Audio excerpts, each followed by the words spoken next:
Eu quero convidar todos vocês a abrirem suas Bíblias na Epístola de Paulo aos Filipenses. Um dia eu gostaria de expor a Epístola de Filipenses para toda a igreja, a Epístola inteira, mas ainda não senti aquela imposição do Senhor para fazer isso. Já tenho pregado em algumas porções dessa epístola em momentos diversos, o capítulo 2, parte do capítulo 3. Hoje eu quero ver com vocês juntos uma parte do capítulo 1. Filipenses capítulo 1, começando no versículo 19 até o verso 26. Filipenses 1, versos 19 até o 26. Vamos fazer essa leitura, podemos fazer assentados mesmos. Eu peço que os irmãos apenas prestem bastante atenção no que vamos ler.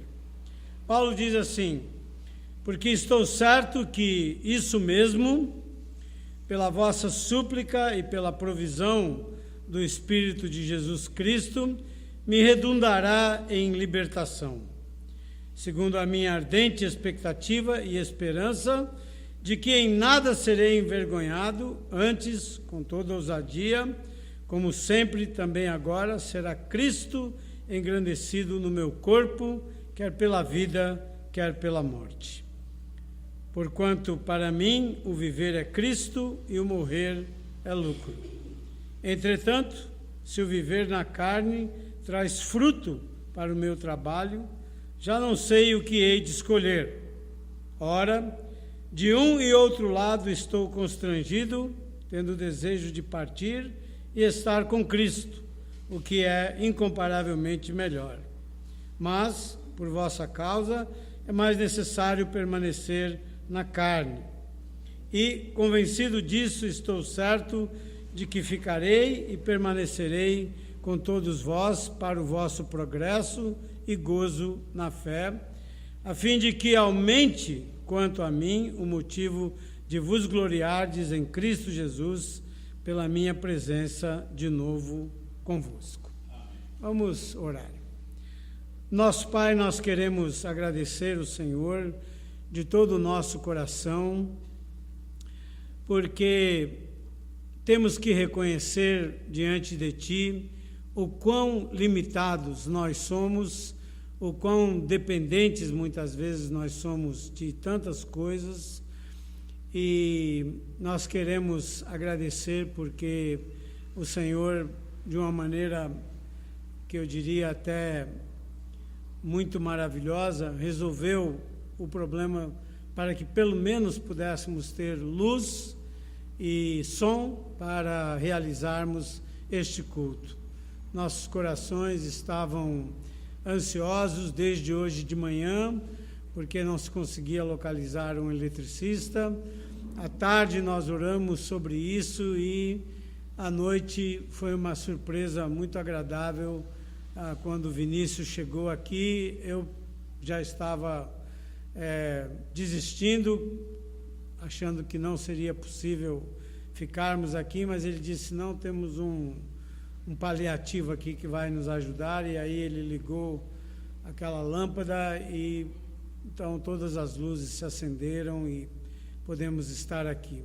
Então, só estamos aqui com luz e também pessoalmente por causa da Tua graça, e nós queremos aproveitar da melhor maneira esses minutos breves, meditando naquilo que o Senhor nos deu nessa noite, de uma forma tal que nossas vidas possam ser alcançadas e transformadas pelo poder do Senhor que habita em nós e que está presente aqui no nosso meio. Em nome de Cristo é que nós oramos e agradecemos. Amém. A igreja em Filipos foi a primeira igreja cristã iniciada no continente europeu. Até então existiam igrejas cristãs na Palestina, existiam igrejas cristãs no Egito, existiam igrejas cristãs na Ásia Menor, como as que nós estamos vendo no livro do Apocalipse, mas ainda o Evangelho não havia chegado ao continente europeu. Então, conforme a gente lê no livro de Atos, numa determinada noite, o apóstolo Paulo teve um sonho, e nesse sonho ele viu um homem, provavelmente um soldado, vestido com roupas típicas dos soldados macedônios, daquela região da Grécia, da Macedônia, e no sonho o soldado, ou aquele personagem, não era um soldado, mas eu estou assumindo que era um soldado, aquele personagem lhe disse: passa a Macedônia e ajuda-nos. Então, Paulo, que estava bem às margens do braço de mar que divide a Turquia do continente europeu, né? É um ponto bem estreito mesmo de mar, chamado de Helesponto, né? Ou também de Estreito de Dardanelos, também vai por esse nome aí. Paulo, então, tomou um navio, atravessou para a Europa, e a primeira cidade aonde ele chegou para pregar o Evangelho foi a cidade de Filipos. E essa cidade era uma colônia romana, era uma cidade onde os militares romanos podiam se aposentar e ter terras e outras coisas mais, e os estrangeiros basicamente viviam de serviços que prestavam a esse alto oficialato já aposentado, já na reserva do exército romano. E Paulo criou um vínculo de amizade, de amor e de respeito mútuo muito forte com aquelas pessoas da igreja em Filipos. Eles amavam o apóstolo Paulo, ele era o apóstolo deles, aquele que havia levado o evangelho da salvação para eles. Eles tinham uma profunda gratidão e um sentimento impagável de dívida para com o apóstolo Paulo. Então, por várias vezes, mesmo sendo uma igreja extremamente pobre, esses irmãos se reuniram e coletaram um pouco de dinheiro de cada um e mandaram para Paulo para que ele pudesse ter um sustento e se dedicar exclusivamente à pregação do Evangelho, sem ter que trabalhar com outras coisas, para que ele pudesse exclusivamente se dedicar à pregação do Evangelho. E por isso Paulo era profundamente agradecido àquela igreja, porque havia mandado não uma vez, mas 2 vezes, e agora, quando ele escreve essa carta aos Filipenses, já era uma terceira oferta que havia sido enviada para ele por meio de um homem chamado Epafrodito. E é bom nós entendermos que quando Paulo escreve essa epístola aos Filipenses, ele estava encarcerado em Roma. Isso não é a mesma fase quando o livro de Atos termina. O livro de Atos termina com Paulo alugando uma casa, morando numa casa que ele mesmo alugava e que ele então usava para pregar o Evangelho livremente, mas agora ele já havia perdido essa condição, havia passado diante do julgamento de César, provavelmente não foi julgado pelo próprio imperador, mas por alguém representando o imperador, que naquela época era o imperador Nero, e ele então estava agora, como ele diz aqui no versículo...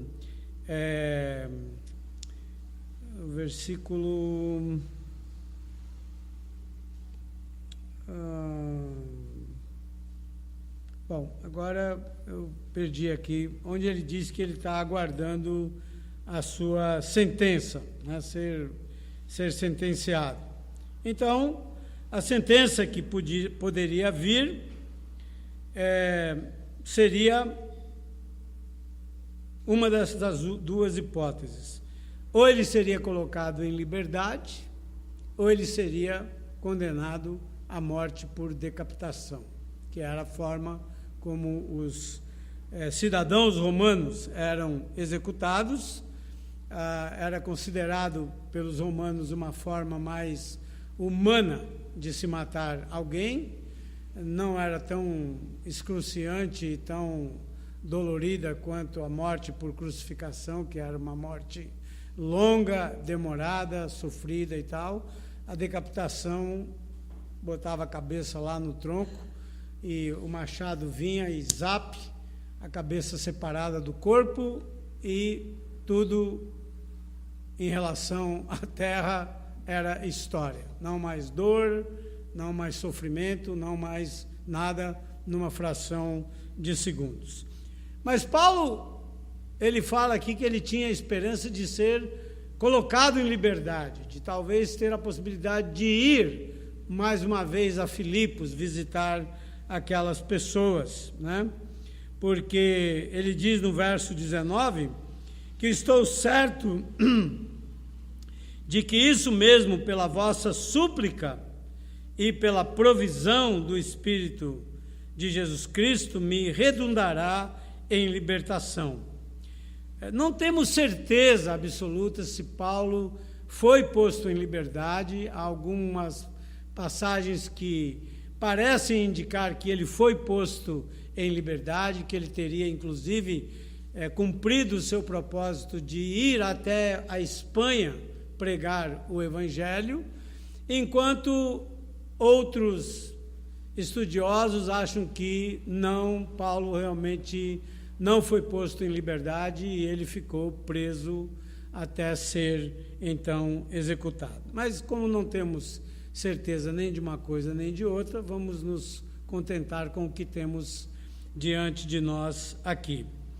Então, Paulo não nega ao escrever essa epístola que ele tinha, no verso 20, uma ardente expectativa e esperança de que em nada serei envergonhado. Aconteça o que acontecer, em nada serei envergonhado. Isso é uma coisa muito importante que todos nós crentes precisamos aprender. Que a nossa vida, quando vivemos a nossa vida para Deus, pouco importam as circunstâncias ao nosso redor. Nesse momento aqui, Paulo estava na cadeia, na prisão, porque ele era um prisioneiro do imperador, ele havia apelado para o imperador, portanto ele era um prisioneiro do imperador, era obrigado a que ficasse acorrentado 24 horas por dia a um soldado romano, né? Porque ele era um prisioneiro importante por ser um prisioneiro do imperador, então era importante que eles não pudessem ter nenhuma facilidade para fugir ou alguma coisa assim. Não que Paulo achasse necessário tentar fugir ou alguma coisa assim, porque eu vou explicar para vocês como é que a coisa funcionava na cabeça dele. Então, ele estava preso a um soldado romano, e como ele era prisioneiro do imperador, os soldados designados para ficarem acompanhando Paulo nesses turnos eram os soldados da própria guarda imperial, da chamada guarda pretoriana. Os próprios soldados que tinham a responsabilidade de guardar o imperador, de proteger o imperador, agora estavam se ocupando em guardar o apóstolo Paulo, o que é uma coisa muito, vamos dizer assim, dignificante até para o apóstolo, porque não era um soldado qualquer, mas sim o próprio soldado que guardava a vida do imperador, né? Agora, Paulo nos diz em outra passagem que, como esses soldados vinham em rodízio, né? Era um sistema de plantão, saía um, entrava outro, não sei se era cada 12 horas, ou cada 24 horas, ou cada 8 horas, não sei como é que isso funcionava, mas o fato é que essa guarda pretoriana, como era um tipo de serviço de proteção ao imperador, não era também um volume muito grande de soldados, né? Era um volume relativamente pequeno, talvez uns 300 soldados que compunham essa guarda. E Paulo diz que, enquanto ele esteve preso ali, escrevendo mais tarde a Timóteo, ele diz: eu estou preso, mas a palavra de Deus não está presa. Então, enquanto Paulo estava preso ali, ele aproveitou a oportunidade para pregar o evangelho para todo soldado da guarda pretoriana. Toda a guarda pretoriana ouviu o evangelho de Cristo, porque Paulo se considerava realmente em plena liberdade. Não era o fato de que ele estava preso em 4 paredes que ia impedi-lo de fazer o que ele tinha que fazer. Além do mais, o fato de que ele esteve esse período na cadeia, ele escreveu não só essa epístola aos Filipenses, mas ele escreveu também a carta aos Efésios e também a epístola aos Colossenses e Filemon. Então, esse período na cadeia foi um período grandemente produtivo, tanto para a pregação do Evangelho, como para produzir literatura do Novo Testamento, literatura abençoada que nós hoje, 20 séculos depois, estamos aqui lendo e refletindo sobre suas ideias, né? Então, ele diz aos irmãos em Filipos, no verso 20 aí, que ele de forma nenhuma se sentia envergonhado por ser prisioneiro, por estar preso, porque ele sabia que não havia cometido nenhum crime, ele não tinha nada do que se envergonhar, né? Então, ele, no fim do versículo 20, ele diz que a única certeza que ele tem mesmo é que Cristo será engrandecido no meu corpo, quer eu viva, quer eu seja executado. Então, ele tinha essa visão maravilhosa acerca do seu futuro, porque ele vivia para Cristo. De fato, no verso 20, ele diz: porquanto para mim o viver é Cristo e o morrer é lucro. Para mim o viver é Cristo e morrer é lucro. Então, aconteça o que acontecer, Deus será engrandecido pela minha vida, vivendo ou morrendo. Quem dera todos nós possamos dizer a mesma coisa, né? Que tenhamos a mesma atitude que Paulo teve diante das vicissitudes da vida, porque muitas vezes nós somos muito covardes, muito chorões, muito reclamões, muito murmuradores, apenas porque estamos com uma unha encravada ou porque não passamos num concurso ou alguma coisa assim e fazemos disso um grande drama e etc. E Paulo diz: olha, eu vivo para Cristo. Se eu viver para Cristo, muito bom. Se eu morrer, melhor ainda, né? Porque ele diz exatamente isso. Porquanto para mim o viver é Cristo e o morrer é lucro. Todavia, Paulo estava preocupado com os irmãos em Filipos. Como eu falei, ele tinha uma grande consideração, um grande amor por aqueles irmãos. Então, no verso 22, ele diz: entretanto, se viver na carne traz fruto para o meu trabalho, já não sei o que hei de escolher. Então ele estava realmente com dúvida, porque enquanto ele estava vivo, ele estava pregando o evangelho para a guarda pretoriana, escrevendo epístolas para edificar e fortalecer as igrejas, né? Ele estava dando um testemunho fiel da pessoa de Cristo no meio de todas aquelas dificuldades naturais da prisão. Então ele diz: eu não sei realmente o que é melhor para mim, se ficar aqui ou se partir. Então no verso 23 ele diz assim: ora, de um e outro lado estou constrangido, me sinto pressionado. Eu tenho o desejo de partir e estar com Cristo, o que é incomparavelmente melhor. Aí eu me pergunto, comparado com o quê? Estar com Cristo é incomparavelmente melhor, comparado com o quê? Estar com Cristo é melhor do que estar casado com a Simone? Pode ter certeza. Estar com Cristo é melhor do que estar casado com a Simone e ter tido com ela 3 filhos maravilhosos? Pode apostar. Né? Não existe nada que possa ser comparado a estarmos com Cristo. Por isso que é importante vivermos para Cristo enquanto estamos aqui, porque quando essa vida cessar, nós iremos estar com o Senhor, né? Então, note que aqueles que ensinam que quando nós morremos, nós ficamos dormindo no caixão. Que coisa mais desagradável, né?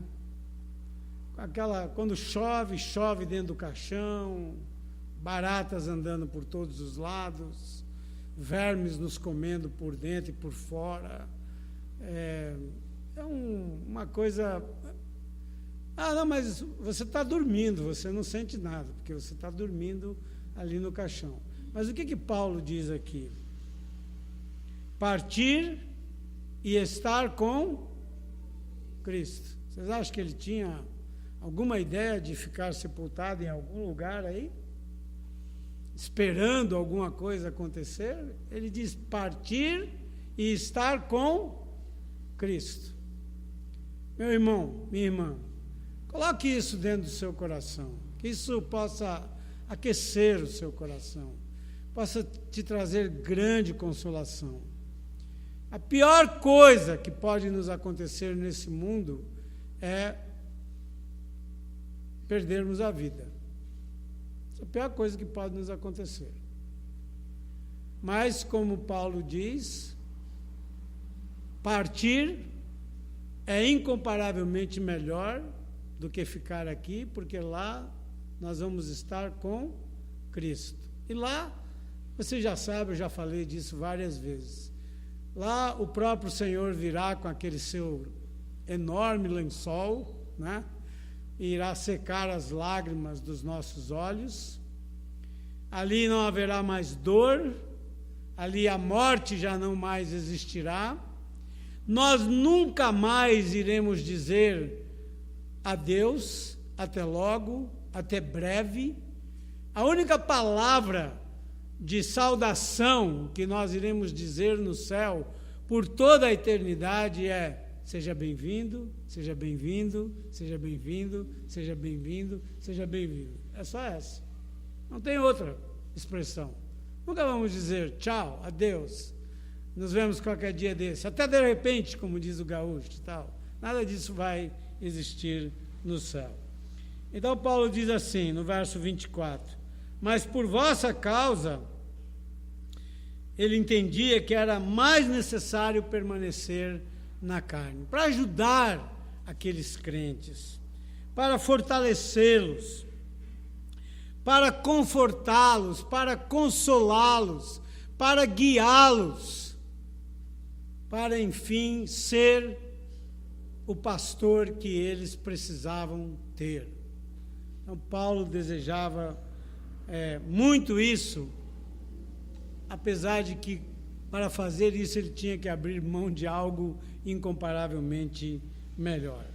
Então, no verso 25, ele diz, e convencido disso, estou certo que ficarei e permanecerei com todos vós para o vosso progresso e gozo na fé. Né? Então, aqui ele diz que a nossa missão era a missão dele, mas é a missão de todos nós como cristãos, é nos incentivarmos uns aos outros, né?